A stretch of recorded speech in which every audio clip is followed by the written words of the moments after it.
क्या आपने कभी सोचा है कि एक लड़का जिसकी पढ़ाई 12वीं तक ही हो पाती हो, जो राजनीति में मजबूती से कदम रखता है, वही आगे चलकर बीजेपी का राष्ट्रीय अध्यक्ष बन जाता है? कैसे एक युवा विधायक बिहार से निकलकर दिल्ली की केंद्रीय राजनीति का सबसे बड़ा पद हासिल कर लेता है? आज हम जानेंगे नितिन नवीन के जीवन का सच्चा संघर्ष, उनका परिवार, उनकी शिक्षा, राजनीति में उतार चढ़ाव और राष्ट्रीय अध्यक्ष तक का पूरा सफर। बता दें कि नितिन नवीन सिन्हा, जिन्हें लोग सिर्फ एक नेता नहीं बल्कि धरातल से जुड़े सामाजिक कार्यकर्ता के तौर पर जानते हैं, 23 मई 1980 को पटना में जन्मे नितिन नवीन आज भारतीय जनता पार्टी के राष्ट्रीय अध्यक्ष हैं। एक ऐसा पद जिसे पाने के लिए कई नेता दशक भर संघर्ष करते हैं। वो 4 बार के विधायक हैं। इस वक्त बिहार सरकार में सड़क निर्माण मंत्री और बांकीपुर क्षेत्र में उन्हें लोग सिर्फ एक नेता नहीं बल्कि अपना बेटा मानते हैं। नितिन नवीन का बचपन किसी बड़े राजनीतिक परिवार की तरह ऐशो आराम से नहीं बीता। पटना के सेंट माइकल स्कूल से 1996 में 10वीं पास करने के बाद उन्होंने दिल्ली जाकर 12वीं की पढ़ाई पूरी की।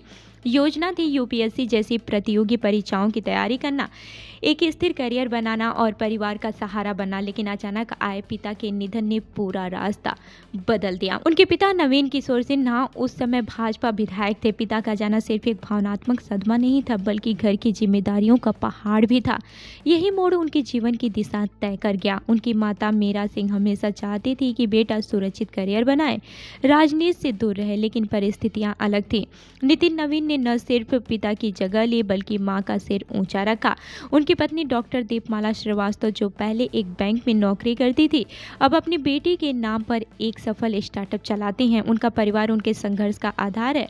मां का आशीर्वाद, पत्नी का साथ और बेटी की मुस्कान, यही उनकी असली पूंजी है। बता दें कि पिता की मृत्यु के बाद उपचुनाव में नितिन नवीन राजनीति में उतरे। उम्र कम थी, अनुभव थोड़ा था, लेकिन संकल्प मजबूत था। लोगों ने उन्हें स्वीकारा और वे जीत कर विधानसभा पहुंचे। फिर शुरू हुआ एक लंबा संघर्ष। 4 बार विधायक, बिहार सरकार में सड़क निर्माण मंत्री, भाजयुमो के राष्ट्रीय महासचिव, भाजयुमो बिहार के प्रदेश अध्यक्ष, 2021 में बीजेपी के कार्यकारी राष्ट्रीय अध्यक्ष और अंत में 2026 में बीजेपी के राष्ट्रीय अध्यक्ष।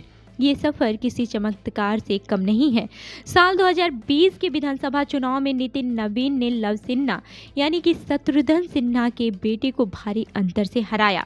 पुष्पम प्रिया चौधरी, जो खुद को भावी मुख्यमंत्री बताती थी, वो भी नितिन नवीन के सामने टिक नहीं पाई। लगभग 84,000 वोटों से जीत ने उन्हें राष्ट्रीय राजनीति की नज़र में ला खड़ा किया। 20 जनवरी 2026 को जेपी नड्डा की जगह नितिन नवीन को बीजेपी का राष्ट्रीय अध्यक्ष बनाया गया। क्यों? क्योंकि संगठन क्षमता अद्भुत, जनता से कनेक्शन मजबूत, जमीनी राजनीति की गहरी समझ, विवादों से दूर साफ छवि, युवाओं में लोकप्रियता और कठिन परिस्थितियों में शांत नेतृत्व। यही वो नेता है जिन्होंने साल 2017 में कांग्रेस नेता अब्दुल जलील मस्तान के विवादित बयान पर राष्ट्रीय हित में आवाज उठाई और देशद्रोह का मामला दर्ज कराया। एक युवा नेता का ये साहस उनकी पहचान बन गया। नितिन नवीन कायस्थ समुदाय से आते हैं। जनसंख्या सिर्फ 0.6%, लेकिन बौद्धिक और राजनीतिक प्रभाव बहुत गहरा। उनकी शिक्षा भले ही 12वीं तक रही हो, लेकिन उनकी संगठन क्षमता, राजनीतिक समझ और जमीनी पकड़ उन्हें भारत की राजनीति का प्रमुख चेहरा बना चुकी है। नितिन नवीन की जीवन यात्रा हमें सिखाती है कि डिग्री से ज़्यादा जरूरी है दृढ़ता। बड़ी शुरुआत नहीं, बड़ी सोच मायने रखती है। परिस्थितियां आपको मोड़ सकती हैं, लेकिन निर्णायक आप खुद होते हैं। साधारण परिवार का बच्चा भी देश का सबसे बड़ा पद हासिल कर सकता है। ये सिर्फ एक नेता की कहानी नहीं है बल्कि एक जीवंत प्रेरणा है हर उस युवा के लिए जो संघर्ष से लड़ रहा है। आपको नितिन नवीन की कहानी का कौन सा हिस्सा सबसे ज़्यादा प्रेरित करता है? उनका संघर्ष, उनकी पारिवारिक जिम्मेदारियां या फिर उनका राजनीतिक